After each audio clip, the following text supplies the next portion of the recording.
خوش آمدید، ایک بار پھر آپ کی خدمت میں حاضر ہیں ٹی وی ون سے براہ راست، اور چلتے ہیں اس سیگمنٹ کی جانب جس میں ایک خاص موضوع ہوتا ہے، ایک خاص جملہ، ایک خاص مضمون اور ایک خاص بات ہوتی ہے جس پر میں آپ کے ساتھ گفتگو کرنا چاہتا ہوں، اور یہ یقین رکھتا ہوں کہ آپ گھر بیٹھ کر جب اس گفتگو کو سن رہے ہوں گے تو اپنے ذہن میں بھی کچھ نکات آپ کے آ رہے ہوں گے، اور اس کو جمع کرنے کے بعد کوئی نہ کوئی نتیجہ نکال رہے ہوں گے۔ مختصر لیکن جامع گفتگو اس سیگمنٹ میں جس کا نام ہے سوال ہمارا، جواب آپ کا۔ اپنی زلفوں کے گناہ گار پہ سائے رکھ۔ سوال یہ ہے کہ وظائف کی جو عادت ہے اس کے کیا فوائد ہیں یا کیا فوائد ہو سکتے ہیں؟ یہ بات سمجھنے سے پہلے یہ سمجھنا ضروری ہے کہ کیا وظائف پڑھنا یہ فرض ہیں؟ کیا وظائف پڑھنا یہ واجب ہے؟ یا وظائف پڑھنا یہ سنت موقدہ ہے؟ آسان الفاظ میں، کیا ہمارے دین میں وظائف کو پڑھنے کی تاکید کی گئی ہے کہ ہر صورت پڑھیں ورنہ گناہ گار ہوں گے؟ تو جواب ہے نہیں، یہ پڑھنا فرض نہیں ہے، یہ پڑھنا واجب بھی نہیں ہے، اور وظائف پڑھنا سنت موقدہ بھی نہیں ہے۔ فرائض، واجبات، نماز، روزہ، حج، زکوٰۃ، یہ ساری چیزیں ہیں سنت موقدہ پر عمل کرنا، پھر نماز کے اندر واجبات ہیں، اس طرح سے باقی چیزیں جو ضروری ہیں اس میں سے یہ نہیں ہیں۔ ضروریات دین ہر صورت میں کرنا ہے، نہیں کریں گے تو گناہ گار ہوں گے، یہ اس میں سے نہیں ہے۔ اب وظائف کیوں پڑھتے ہیں ہم؟ ہمارے ہاں صوفی یہ کہتے ہیں، اللہ کے ولیوں کی کتابوں میں یہ لکھا ہے کہ جب انسان فرائض کی پابندی کرتا ہے، نماز، روزہ، یہ جو ضروری جو ہے چیزیں ہیں ان پر عمل کرتا ہے، وہ عبادات کرتا ہے، تو اس سے وہ اللہ کے قریب تو ہو جاتا ہے، لیکن جو اس کے بعد رب سے قربت والا معاملہ ہے وہ نوافل، مستحبات، وظائف، ذکر الہی اور ذکر رسول، درود پاک، اور جو منصوص قرآن و حدیث میں موجود ہیں یا روایت کیے گئے ہیں وہ جملے، وہ آیات، وہ اللہ کے نام، ان کو پڑھنے سے قرب الہی اور یاد الہی حاصل ہوتی ہے۔ اب وظائف، کچھ لوگ یہ سمجھتے ہیں کہ میں پڑھنا شروع کروں چاہے میں نماز پڑھوں نہ پڑھوں، چاہے میں فرائض کی اور واجبات کی پابندی کروں نہ کروں۔ ایسا نہیں ہے۔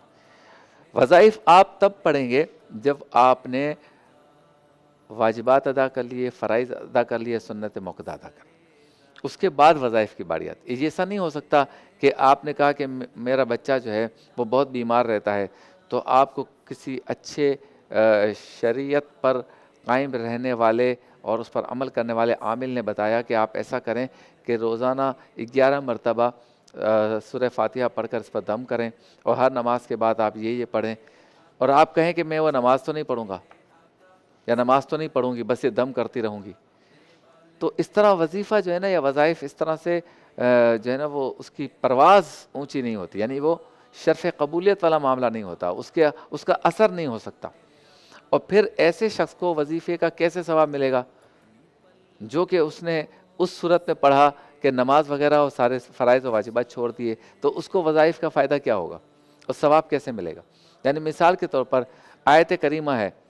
یا لا الہ الا اللہ ہے کا ذکر ہے، یا سبحان اللہ الحمدللہ الحمدللہ، اللہ اکبر اللہ اکبر، یہ تسبیحات ہیں، یہ سب ثابت ہیں قرآن و حدیث سے۔ تو کوئی کہے کہ میں یہ پڑھوں گا نماز نہیں پڑھوں گا، تو یہ کیسے ہوگا؟ تو جب بھی آپ کسی سے وظیفہ پوچھتے ہیں یا یہ تسبیحات کے بارے میں پوچھتے ہیں یا آپ تسبیحات پڑھتے ہیں، یہاں تک کہ آپ تہجد بھی پڑھتے ہیں، تو اس کا فائدہ تب ہے یا یہ آپ تب کر سکتے ہیں جب آپ نے فرض نمازیں وغیرہ سب پوری کر لی ہوں۔ ایک بندہ کہے میں نماز بھی نہیں پڑھوں گا اور روزے بھی نہیں رکھوں گا، یعنی نماز بھی نہیں پڑھوں گا، روزے بھی نہیں رکھوں گا، صرف وظائف پڑھوں گا، تو اس کو اس کے وظائف کا کیا فائدہ ہوگا؟ یعنی اللہ تعالیٰ کے نزدیک بھی اس کا کیا آپ کو اجر ملے گا؟ اللہ سے کیا اجر ملے گا آپ کو؟ جب آپ اللہ کی عبادت ہی نہیں کریں گے، وہ کہیں گے میں وظیفہ پڑھتا رہوں۔ یعنی آپ یہ سمجھ لیں کہ کوئی شخص جو ہے نا وہ نماز پڑھتا ہی نہیں ہے اور تسبیح پہ صرف اللہ اللہ کر کے روز 1000 مرتبہ اللہ اللہ کرتا ہے، اور وہ یہ سمجھتا ہے کہ اس سے مجھے برکتیں حاصل ہوں گی۔ تو برکتیں تو اللہ کے نام یا اس کے ذکر کی حاصل ہو ہی جائیں گی، لیکن اس کا حقیقی فائدہ تب ہے، اس کی تاثیر تو تب ہے نا کہ جب آپ جس اللہ کا ذکر کر رہے ہو، اس اللہ نے جو ہمیں فرض عبادت کا حکم فرمایا ہے وہ بھی پوری کریں، وہی پوری نہیں کریں گے تو کیا فائدہ ہے؟ اچھا، اس کے علاوہ ہمارے ہاں لوگ جو ہے نا اتنا زیادہ بھروسہ اور اتنی زیادہ قناعت اور اتنا زیادہ ڈیپینڈ کر لیتے ہیں وظائف پر کہ وہ تدابیر کو چھوڑ دیتے ہیں. یعنی یہ کہا جائے کہ کسی فقیر کے پاس، کسی درویش کے پاس، کسی قلندر کے پاس، کسی عامل کے پاس جا کر یہ کہا جائے کہ میرے کاروبار میں برکت نہیں ہو رہی، پتہ نہیں کیا ہے، بس کاروبار نہیں ہے، جیب خالی رہتی ہے، اخراجات زیادہ ہیں، پریشان رہتا ہوں.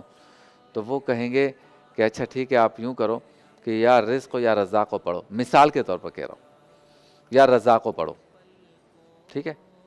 اب آپ نے کہا کہ ٹھیک ہے میں یا رزاق کو کل سے کتنی دفعہ پڑھنا ہے؟ 500 دفعہ. میں پڑھنا شروع کرتا ہوں، یا رزاق ہو یا رزاق ہو یا رزاق ہو. تو اس عامل کی ڈیوٹی ہے کہ وہ کہے،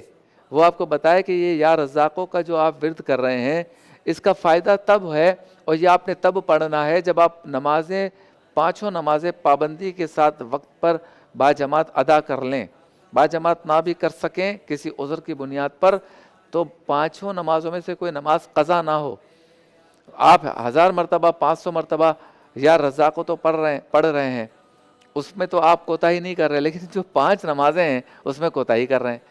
تو پھر وظیفہ کیسے قابل ثواب یا قابل اجر یا اس کی پرواز ہوگی، وہ شرف قبولیت حاصل کرے گا؟ تو اس لیے اس ذہن کو ٹھیک کرنا ضروری ہے. کچھ لوگ جو ہے نا بڑا سکون پاتے ہیں، کہتے ہیں ابھی میں نے جو ہے نا وہ 500 دفعہ 1000 مرتبہ درود پاک پڑھا ہے، مجھے بڑا سکون ملا ہے. ہم پوچھتے ہیں اچھا عصر مغرب عشاء کی نماز وہ میں نہیں پڑھ سکا، ذرا مصروف تھا. تو جن کے لیے درود شریف پڑھا، جس عظیم ہستی کی شان میں درود پاک پڑھا، وہ تو فرما رہے ہیں کہ نماز میری آنکھوں کی ٹھنڈک ہے، تو آپ نے نماز تو پڑھی نہیں. تو یہ باتیں میں آپ سے جو کر رہا ہوں، یہ سوال آپ کے سامنے رکھ رہا ہوں کہ وظائف کی کثرت تو ہو رہی ہے اور بہت اچھی بات ہے. دیکھیں، منہ سے بد کلامی ہوتی رہے، خدا نخواستہ گالم گلوچ یا جھوٹی قسمیں، جھوٹ، گانے گنگنانا، یہ سب ہوتا رہے، تو اس کے مقابلے میں تو یہ بہت ہی اچھا ہے کہ ہم اپنی زبان کو ذکر الہی سے تر رکھیں، کسی وظیفے سے تر رکھیں. ہم سبحان اللہ پڑھتے رہیں، الحمدللہ پڑھتے رہیں، اللہ اکبر پڑھتے رہیں، آیت کریمہ پڑھتے رہیں، کلمہ طیبہ پڑھتے رہیں، یا تسبیح فاطمہ پڑھتے رہیں، مختلف اوراد و وظائف جو بھی ہیں اللہ کے اسماء الحسنہ ہے اس میں سے پڑھتے رہیں. لیکن ضروری ہے کہ آپ اس کے ساتھ ساتھ جو واجبات ہیں، فرائض ہیں، ان کی پابندی کریں. تو یہ پڑھتے رہنے کی عادت تو یقیناً بہت ہی سعادت کی بات ہے، بہت ہی ثواب کی بات ہے کہ آپ باقی چیزوں، باقی مغلظات سے دور رہتے ہیں اور یہ کرتے ہیں. لیکن یہ ذہن نشین کر لیں کہ اس کا فائدہ تب ہے دنیا میں بھی کہ جب آپ جو ہے باقی چیزوں کی پابندی کریں. اب آپ آ جائیں کہ بڑھتے ہوئے رجحان، اس رجحان کے اندر لوگ یہ ڈیپینڈ کر لیتے ہیں کہ میں نے وظیفہ پڑھ لیا رزق کے لیے، اب میں نے رزق کے لیے کوشش نہیں کرنی. یعنی عامل کے پاس گئے، اس نے صحیح مشورہ دیا کہ آپ نے پہلے نماز کی پابندی کرنی ہے، فرائض و واجبات کی پابندی کرنی ہے، سنت موقدہ کا عادی تارک نہیں ہونا، یعنی چھوڑنا نہیں ہے، اس کی پابندی کرنی ہے عادتاً، اور حرام کاموں سے بچنا ہے. اور یہ میں آپ کو وظیفہ دے رہا ہوں، اور یہ وظیفہ جب آپ پڑھیں گے، صبح گھر سے نکلیں تو آیت الکرسی پڑھیں اور اپنے اوپر دم کریں، پانی پئیں، اس کا اپنا حصار کریں. دکان پہ جائیں تو سورہ فاتحہ پڑھیں فار ایگزامپل، اور یہ اللہ کی تسبیح ہے یہ پڑھیں اور کاروبار کریں، انشاءاللہ بہتر ہوگا. کہیں کوئی رکاوٹ آ جائے تو یہ پڑھ لیں، کہیں کسی جگہ پہ پیمنٹ رک جاتی ہے یا کاروبار آگے پیچھے ہو جاتا ہے، مال پھنس جاتا ہے تو یہ پڑھیں، انشاءاللہ آپ کا پورا کاروبار ٹھیک ہو جائے گا. اب وہ یہ سمجھ بیٹھے کہ یہ سب کچھ میں کر لوں گا لیکن کام نہیں کروں گا. تو پھر جب آپ کام نہیں کریں گے، تدبیر نہیں کریں گے، تو پھر وظائف کس طرح سے کارآمد ہوں گے؟ یعنی یہ تو پھر آپ کسی کرامت یا کسی کرشمے کی تلاش میں ہیں. وظیفہ تو وہ مانگتا ہے جو کہتا ہے کہ میں سارے فرائض جو ہے نا انجام دے رہا ہوں، پڑھ رہا ہوں، نماز ترک نہیں کرتا، واجبات ترک نہیں کرتا، روزے پورے رکھتا ہوں، حج زکوٰۃ سب ان چیزوں کی پابندی کرتا ہوں، اور گالم گلوچ میرے منہ میں نہیں ہے، اخلاق میرے ٹھیک ہیں، جھوٹ نہیں بولتا میں، میں سب کچھ کرتا ہوں لیکن مفتی صاحب یا حضرت صاحب مسئلہ یہ ہے کہ میرے کاروبار میں برکت نہیں ہو رہی ہے، میں حرام کاموں سے ہی بچتا ہوں،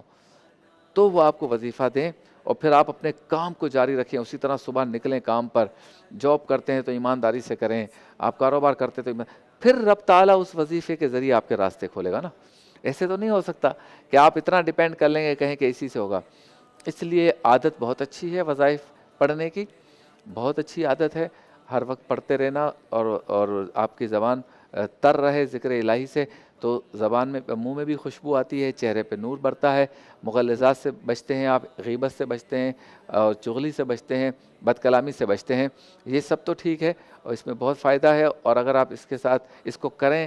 فرائض و واجبات کی پابندی کے ساتھ تو پھر نور اعلیٰ نور ہے، اور پھر آپ کو اس کے فوائد ملنا شروع ہو جائیں گے تو یقیناً آپ کو لگے گا کہ ایک تبدیلی آ گئی ہے اپنی زندگی میں۔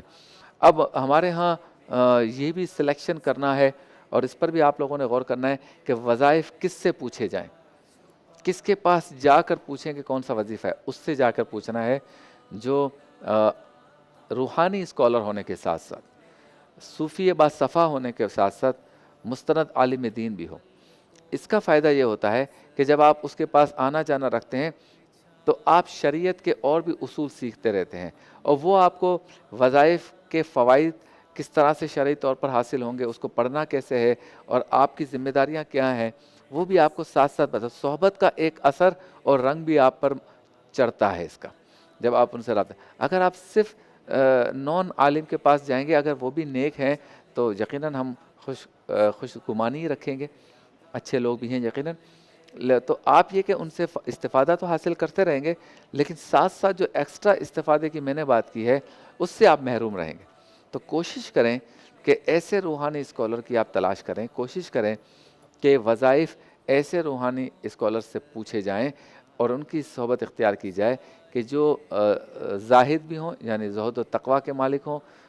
عبادت بھی کرتے ہوں رات کو اٹھ کر بھی اور ویسے بھی، اور ان کی بات میں، ان کی گفتگو میں، ان کے وظائف میں اثر بھی ہو، اور وہ عالم دین بھی ہوں۔ تو اس سے آپ ان کی صحبت میں، چونکہ جب بندہ کسی سے وظائف لیتا ہے تو عموماً یہی دیکھا گیا کہ پھر اس کی صحبت اختیار کر لیتا ہے،